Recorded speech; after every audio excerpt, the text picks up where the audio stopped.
Today I wanted to talk about something that I haven't really come across mentioned in ADHD. If you do start listening to this and feel like you've read something about this, then please leave it in a comment because I'd love to learn more about how it kind of crosses over.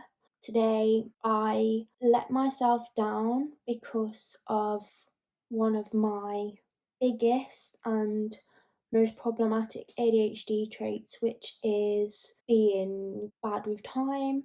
Some people call it time blindness, and I did start using that for a while, but I don't really think it accurately represents what happens because I can see the time and I look at the time really often because I know that there's some kind of disconnect of if I need to be somewhere for a certain time, I always have to work backwards and think, when do I need to leave? How long does it take? I never factor in traffic because I feel too erratic to factor in traffic.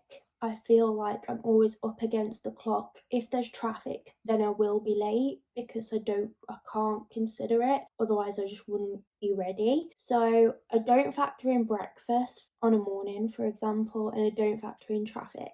But obviously, I try to be there a few minutes early and at least on time. So I've started a new job recently and I've not been late, I've been early. So today I was standing at the door about to leave and Google Maps was saying that I would get there maybe a few minutes before if I took a toll road or on time, but I can't park at the office.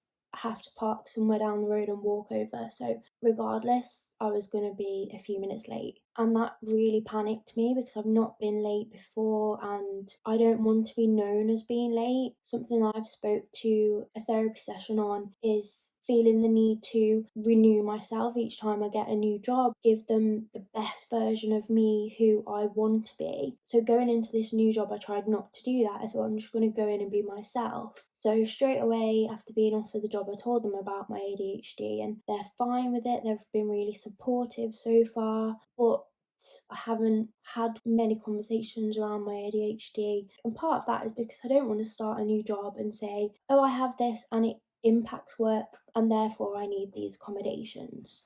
I'd rather just try and fit around them and put in extra work to make sure that I am achieving everything that I should on time. So anyway, I didn't want to be late, so I thought I have got a justifiable reason to not go in. But it is an excuse. It is an excuse because I was going to go in. I worked from home and then I started thinking about other times in my life when I've had to make excuses because my ADHD has prevented me from doing something, and I started to think about all the times I've had to lie basically or make an excuse.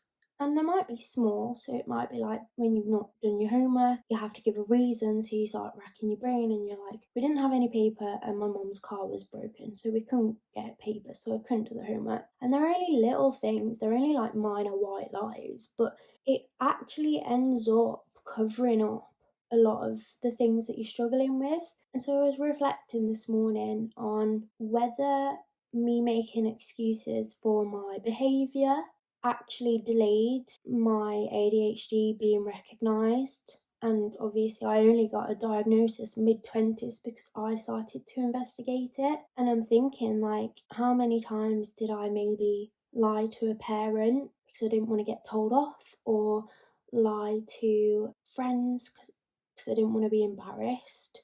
But I think we all did a bit of that when we were younger. But I'm just thinking, I've never considered how lying and making excuses impacts our ADHD. You could also go further and say, well, is that distorting our own perception of how much we struggle? Because I know for me, I really struggled with when I was researching ADHD, accepting that that was relevant to me, especially because some of the things can be perceived as shortcomings, and I don't want to stick out. I don't want to be given special assistance. I want to go along like everybody else. But I think it's ultimately to our detriment because we kind of deny ourselves the special assistance. Because I know if you've got ADHD and you're at university, they'll give you extra time, and that's something that I never had the benefit of and probably would have helped me. And if I'd have been diagnosed because I'd have been honest about the way I was struggling, then when I went to college, if I'd have had a diagnosis and understanding, then I could have got extra support, which meant I would have not failed my A levels. I could have ended up in university. And I know these are a lot of things that we all go through when we first get diagnosed, anyway, of what could have been. But I never realised it could have been because I was covering it myself. I kind of always looked outside of myself and said, why didn't they spot it? That was obvious. Why didn't they spot it? But if I was covering it up by giving excuses, then people are going to believe you. It's really interesting. Maybe consider the last time you told a lie or made an excuse because of the way your ADHD impacted your life and those around you. And then maybe think about how often you actually do that, because I feel like it goes so unnoticed. And I know, especially like women, a lot of it is because of the standards that you fall pressure to, basically. But that will be across the board. We will all feel like we don't want to fall short and we don't want to stick out. But ultimately, this is something that we can't help, and we should accept extra support. And the only way to do that is to be honest about how we're impacted day to day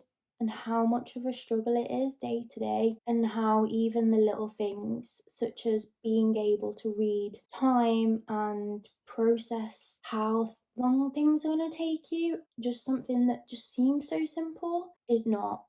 That needs to become normal, because we all accept dyslexia. We all accept that I can look at that and read that, but for some people it doesn't make sense. And with time blindness, or the inability to understand the passing of time, we need to have accommodations for people who struggle with it, because it can really impact your life. Another way that I think telling these white lies impacts our diagnosis and the way we are perceived, the more excuses we tell and the more lies we tell to try and fit in and make up reasons why we can't do this, or we didn't deliver this, or we were late for this, the more we are given the impression that it's actually not a problem for us to fit into a neurotypical world and the way that they are set up, and it's actually just life getting in the way. But if we were more honest about it, it would mean that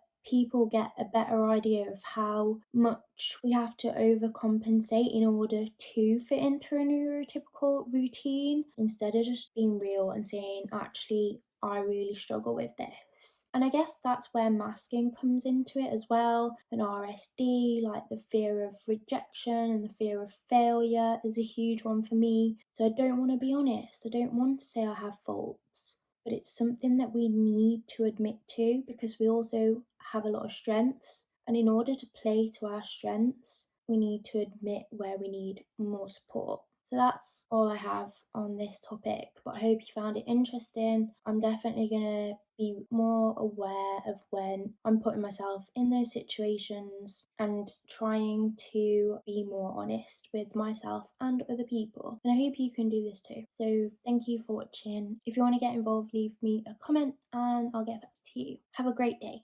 Bye!